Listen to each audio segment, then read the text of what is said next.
Hello students, I am Sanjana Chavriya.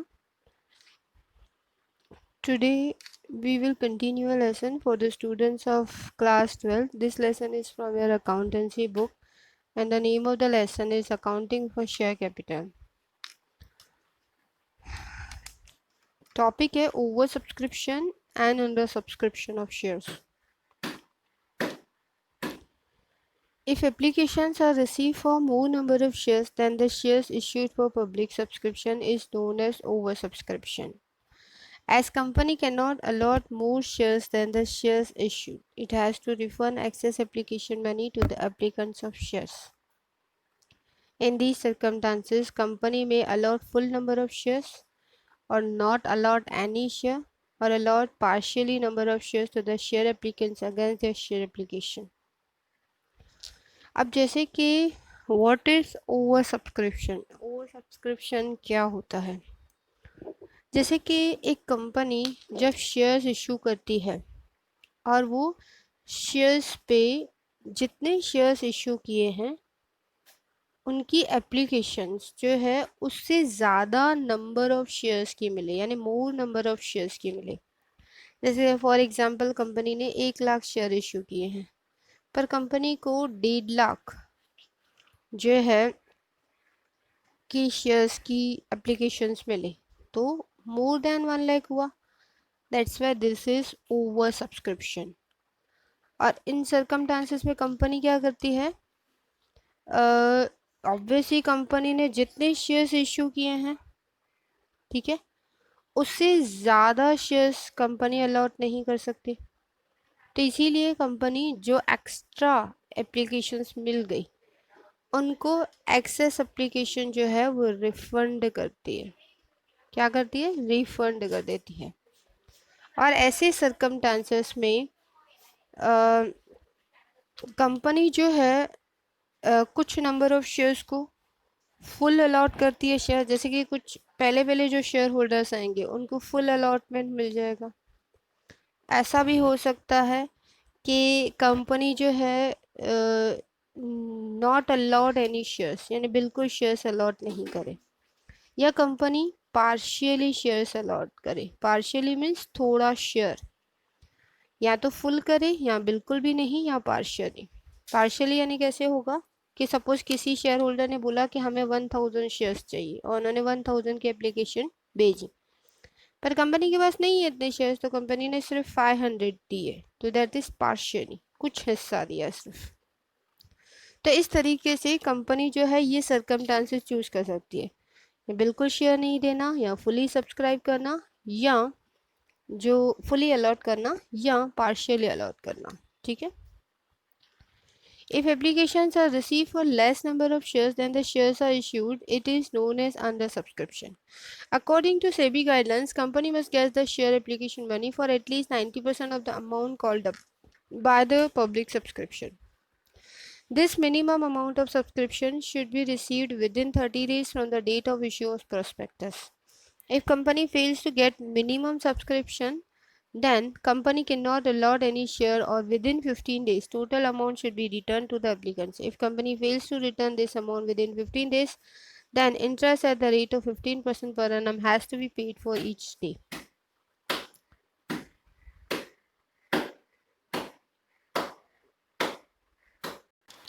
अब जो है अगर ये एप्लीकेशन जो है लेस नंबर ऑफ शेयर्स के लिए मिले तो उसे अंडर सब्सक्रिप्शन बोला जाता है। यानी सपोज करो कंपनी ने 1 लाख शेयर्स इशू किए, उसमें से सिर्फ 80,000 शेयर्स ही सब्सक्राइब हुए, that is called under subscription. क्या बोला जाएगा? Under subscription.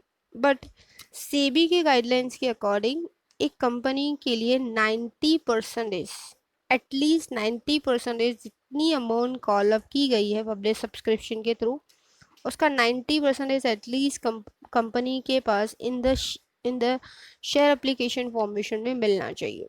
अगर सपोज करो ये 90% एक कंपनी के पास सब्सक्रिप्शन नहीं हो रहा है विद इन 30 डेज, तो कंपनी को अधिकार नहीं है, कंपनी आगे जो है अपना इनकॉर्पोरेशन सर्टिफिकेट रिसीव नहीं कर सकती। यानी जो कंपनी ने प्रॉस्पेक्टस दिया है, इश्यू प्रॉस्पेक्टस दिया है, उसका अमाउंट हमें एटलीस्ट 30 डेज के अंदर मिलना चाहिए, जिसमें 90% सब्सक्रिप्शन होना चाहिए। और कंपनी जो है फेल हो जाती है एटलीस्ट मिनिमम सब्सक्रिप्शन रिसीव करने के लिए, तब कंपनी जो है को कोई भी शेयर अलॉट नहीं किया, कंपनी जो है एक भी शेयर अलॉट नहीं कर सकती, और विद इन 15 डेज वो टोटल अमाउंट जो है उन एप्लीकेंट्स को रिसीव करनी होती है। और अगर सपोज करो वो कंपनी फेल हो जाती है 15 डेज में वो अमाउंट पेमेंट करने के लिए, तो 15% पर एनम के बेसिस पे ईच डे के लिए उनको इंटरेस्ट पे करना पड़ता है। तो ये कुछ गाइडलाइंस है, हमें ज़रूर याद रखनी है।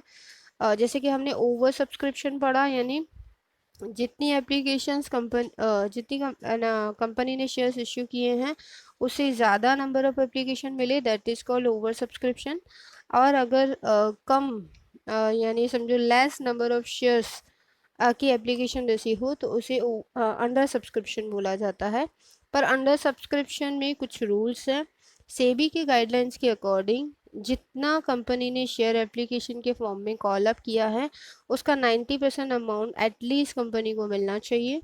अगर सपोज करो विद इन 30 डेज, जब टाइम पीरियड दिया गया है 30 डेज का, उस 30 डेज के अंदर ये 90% अमाउंट नहीं मिल रही है, तो कंपनी अगर इन सिचुएशन में फेल हो रही है तो कंपनी एक भी शेयर अलॉट नहीं कर सकती, क्योंकि कंपनी को ओपन करने का एक सर्टिफिकेट जो होता है जिसे इनकॉर्पोरेशन सर्टिफिकेट बोला जाता है, वो इनकॉर्पोरेशन सर्टिफिकेट ही नहीं मिलेगा, दैट्स वाई वो एक भी शेयर अलॉट नहीं कर सकती। और विद इन 15 डेज जो एप्लीकेंट्स हैं उनको उन्होंने जो एप्लीकेशन मनी रिसीव की, सपोज समझो 80% हुआ, तो 80% शेयर होल्डर्स ने तो अपने अमाउंट पेमेंट की होगी ना, तो वो जो एप्लीकेशन मनी पे की होगी वो रिफंड कर देनी पड़ेगी। क्या करनी पड़ेगी? रिफंड करनी पड़ेगी। अगर सपोज करो कंपनी 15 डेज के अंदर पेमेंट नहीं कर पा रही है, कंपनी को टाइम लग रहा है वो पेमेंट करने में, सपोज करो मैं बोलूँ कंपनी ने 25 डेज में पेमेंट किया वो, तो उस वक्त जो है 10 डेज एक्स्ट्रा हो गए, क्योंकि कंपनी की लिमिट क्या है 15 डेज में ही रिफंड कर देना है। पर कंपनी 10 डेज एक्स्ट्रा यूज़ कर रही है लोगों के पैसे, तो उन सर्कमस्टांसिस में ये 10 डेज पे जो इंटरेस्ट बनेगा वो 15% रेट ऑफ इंटरेस्ट उन शेयर एप्लीकेंट्स को बेचना पड़ेगा। एंड ये रूल्स हमें याद रखने हैं। खास अंडर सब्सक्रिप्शन ओवर सब्सक्रिप्शन याद रखना, क्योंकि प्रैक्टिकल सम में हमें ज़्यादा हाई लेवल पे ये यूज़ होंगे। देन है IPO and FPO. An initial public offering is the first time that the share or stock of a private company um, is offered for public to purchase to the public. अब जैसे कि IPO means क्या होता है, IPO का full form होता है initial public offering, यानी पहली बार जब एक प्राइवेट कंपनी शेयर या स्टॉक आम पब्लिक को परचेज करने के लिए ऑफर करती है, दैट इज कॉल्ड IPO।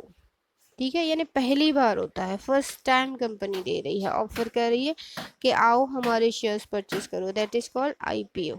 ठीक है,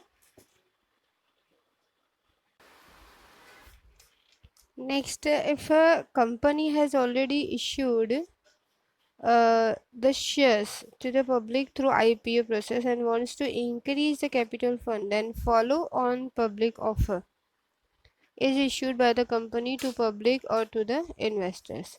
अगर सपोज जैसे कि कंपनी न्यूली स्टार्ट हो रही है, तो हमने देखा कंपनी जब न्यूली स्टार्ट हो रही है तो कंपनी IPO बेचती है, इनिशियल पब्लिक ऑफरिंग करती है, पब्लिक को ऑफर करती है हमारी कंपनी में इन्वेस्टमेंट करो। बट जब ऑलरेडी सपोज कोई कंपनी है तो उस ऑलरेडी कंपनी ने शेयर्स इशू किए हुए हैं IPO के थ्रू, और अगेन कंपनी को जो है कैपिटल फंड की नीड है, तो उन सर्कमस्टांसिस में कैपिटल फंड रिसीव करने के लिए कंपनी जो है FPO जो है इशू करती है, that is follow on public offer. जो पब्लिक ऑफर पहले था उसको फिर अभी फॉलो ऑन करो, और ये भी आम पब्लिक और इन्वेस्टर्स को इनविटेशन दिया जाता है इशू करने के लिए। देन है method for issue of shares by the company. Company can issue shares by 3 ways. First है at par, If the total amount payable by share subscribers to company is equal to the total face value of the shares are said to be issued at par. For example, shares of face value of ₹10 issued at a price of ₹10. अब जो है company जो अपने shares issue करती है उसके 3 method होते हैं, 3 वेज होते हैं जिसके थ्रू कंपनी शेयर्स इशू करती हैं। एक होता है एट पर, दूसरा एट प्रीमियम एंड तीसरा होता है एट डिस्काउंट। ठीक है, तो उन सर्कमस्टांसेस में कंपनी एट पर पे कर रही है। एट पर यानी कंपनी जो है टोटल पेएबल अमाउंट अपने सब्सक्राइबर से उतनी ही इक्वल अमाउंट के ले रही है जितनी कंपनी की फेस वैल्यू है। क्या है? Face value. Suppose face value ₹10 है, कंपनी ने भी ₹10 दी, उसकी प्राइस रखी, दैट इज कॉल्ड एट पर, यानी कंपनी ने एट पर पे ये इशू किए। ठीक है। At premium, if the total amount payable by share subscribers to company is more than the total face value of shares, the shares are said to be issued at premium. For example, if the share of face value of ₹10 issued at a price of ₹410, then the additional amount of ₹4 shall be considered as premium. अब दूसरा method है जिसमें company shares issue करती है, that is at premium. अब premium क्या है? अगर टोटल पेएबल अमाउंट जो सब्सक्राइबर्स पे कर रहे हैं कंपनी को, वो पेएबल अमाउंट फेस वैल्यू से ज़्यादा हो, यानी पेएबल अमाउंट जो सब्सक्राइबर पे कर रहे हैं वो अगर फेस वैल्यू से ज़्यादा है, दैट इज कॉल्ड कि शेयर्स जो है वो प्रीमियम पे इशू किया गया है। यानी सपोज करो कंपनी का फेस वैल्यू है शेयर का दैट इज ₹10 पर कंपनी ने ₹14 पे इशू किए, तो जो ₹4 एडिशनल कंपनी ने लिए दैट इज कॉल्ड प्रीमियम, और ये प्रीमियम कंपनी के लिए प्रॉफिट माना जाता है। देखो इसके लिए रिगार्डिंग दिया हुआ है, present provisions as per the Companies Act 2013 and accounting effects of shares issued at premium has been discussed in the detail in the following points in the chapter. Actually premium पे कैसे issue करेंगे, उसके क्या rules and regulation है according to 2013 companies act, उस chapter में आएगा, तब हम डिटेल में समझेंगे उसकी क्यों एक कंपनी का प्रॉफिट होता है उसको हम कैसे रिकॉर्ड करते हैं वो हम बाद में सीखेंगे। नेक्स्ट है issue of shares at discount. If the total amount payable by share subscribers to a company is less than the total face value of shares, the shares are said to be issued at a discount. For example, if a share of face value of ₹10 is issued at a price of ₹9, the amount of ₹1 shall be considered as discount. As per the section 53 of Companies Act 2013, companies would no longer be permitted to issue shares at a discount. The only shares that could be issued at a discount are sweet equity shares, wherein shares are issued to employees or directors in lieu of their services under section 54 of 2013 Act.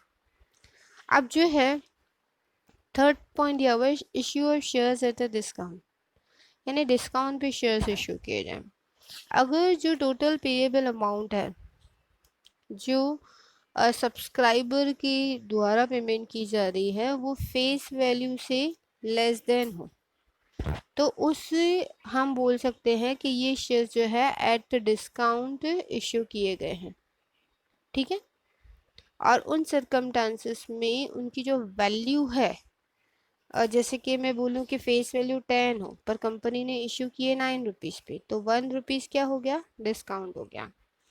पर जैसे कि ये system पहले अच्छे से run करता था, ये सिस्टम के अकॉर्डिंग वर्क होता था, यानी जैसे कि 1956 एक्ट था तो उसके अकॉर्डिंग शेयर्स जो है डिस्काउंट पे इशू होते थे।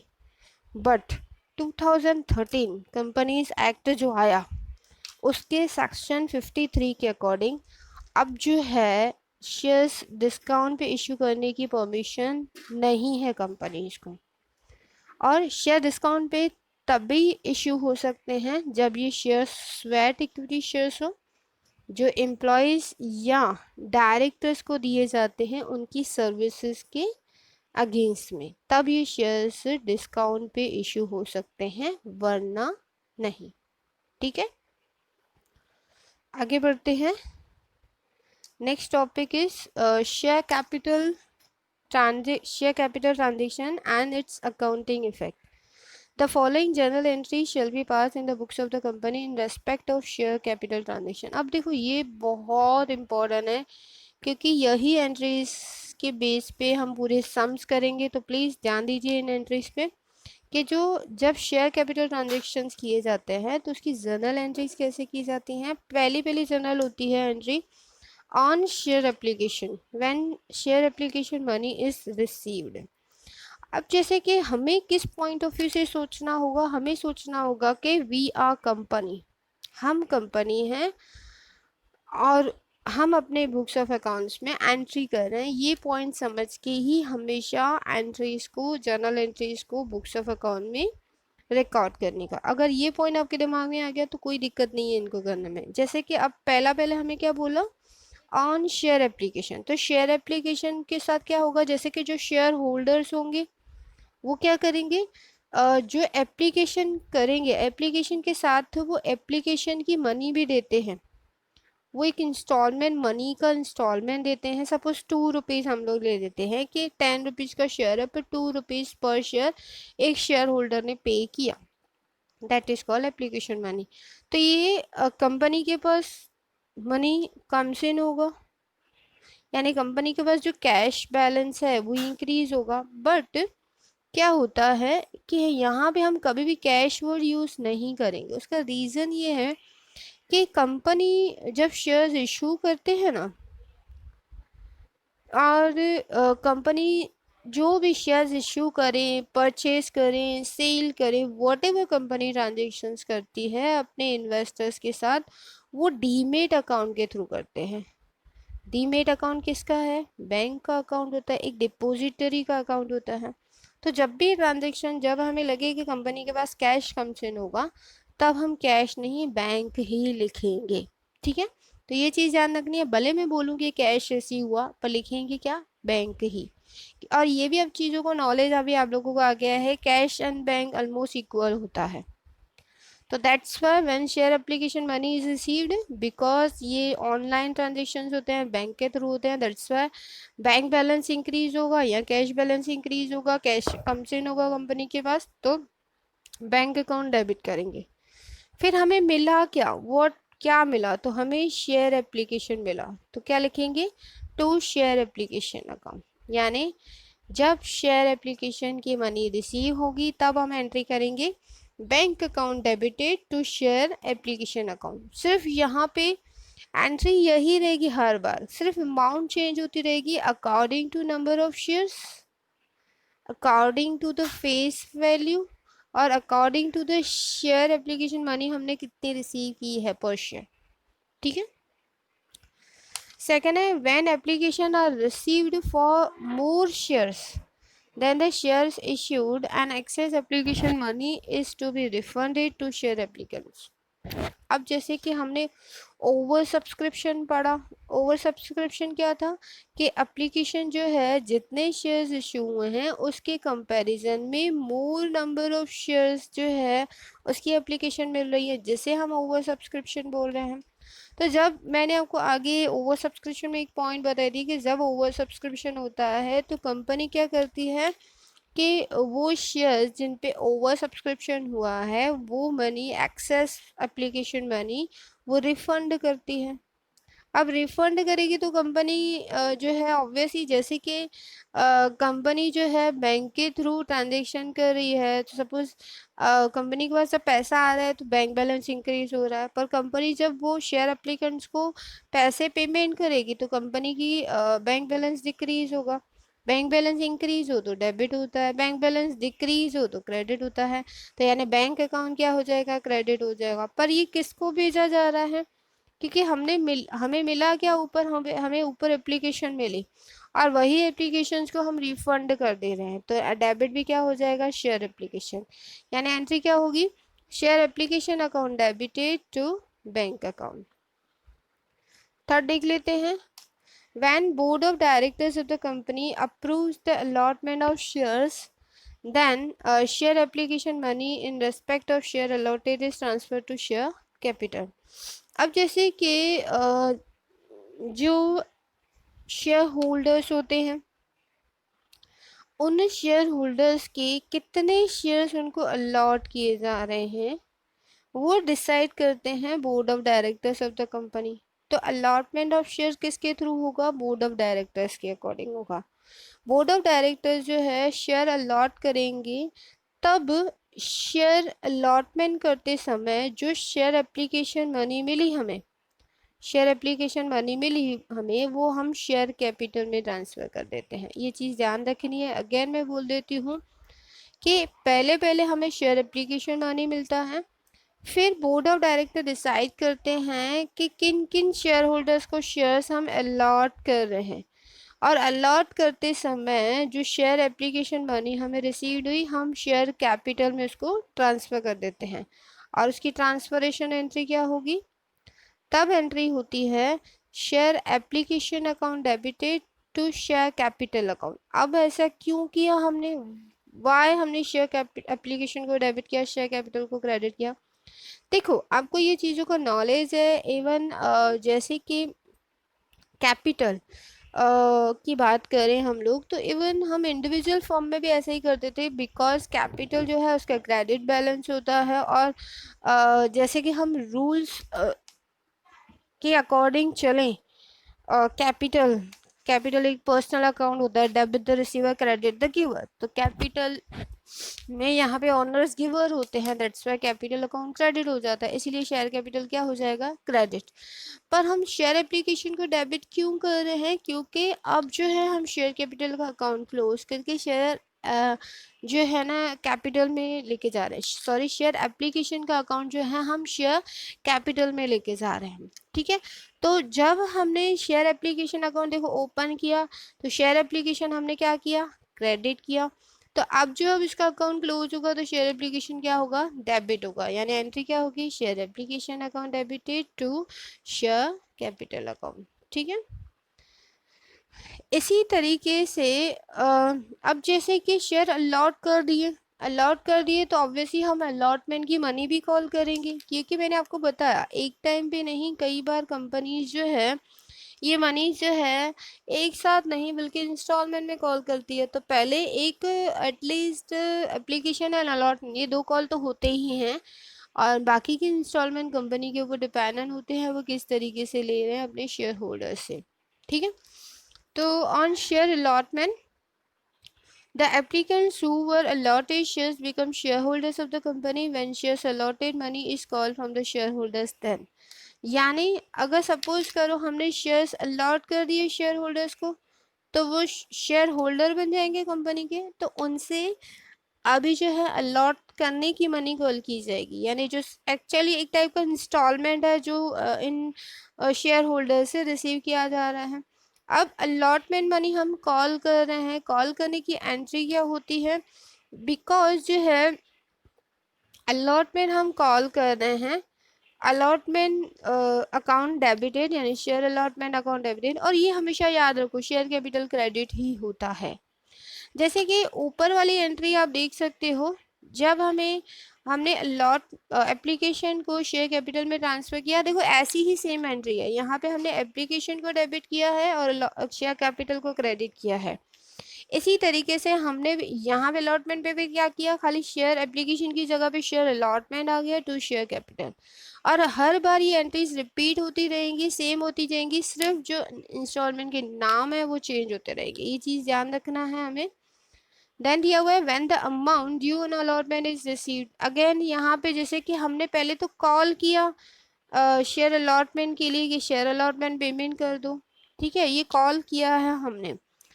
पर जब हमें अलॉटमेंट रिसीव होगा तो ऑब्वियसली कंपनी को तो बैंक की फॉर्मेशन में मिलेगा, यानी बैंक बैलेंस इंक्रीज होगा, तो बैंक अकाउंट डेबिटेड मिला क्या? Share allotment. तो जब शेयर अलॉटमेंट कॉल किया जाता है यानी अकाउंट स्टार्ट होता है तो वो डेबिट बैलेंस होता है, जब क्लोज किया यानी जब वो रिसीव होता है तो वो क्रेडिट हो जाता है। ठीक है, इसी तरीके से अलॉटमेंट मनी जब रिसीव हो जाती है उसके बाद जो भी सब्सिक्वेंट कॉल्स हैं वो रिसीव किए जाते हैं कंपनी के थ्रू।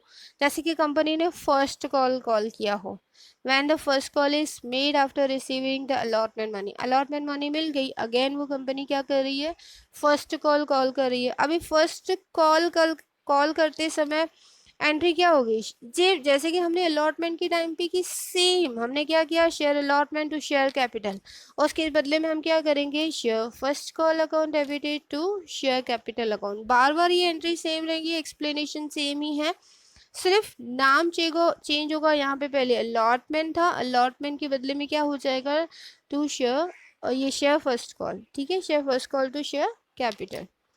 उसके बाद जो है जैसे ही आम जनता के पास ये इंफॉर्मेशन पहुंचेगी कि कंपनी ने फर्स्ट कॉल कॉल किया है, तो ऑब्वियसली आम जनता जो शेयर होल्डर्स हैं वो क्या करेंगे, वो फर्स्ट कॉल की मनी पेमेंट करेंगे।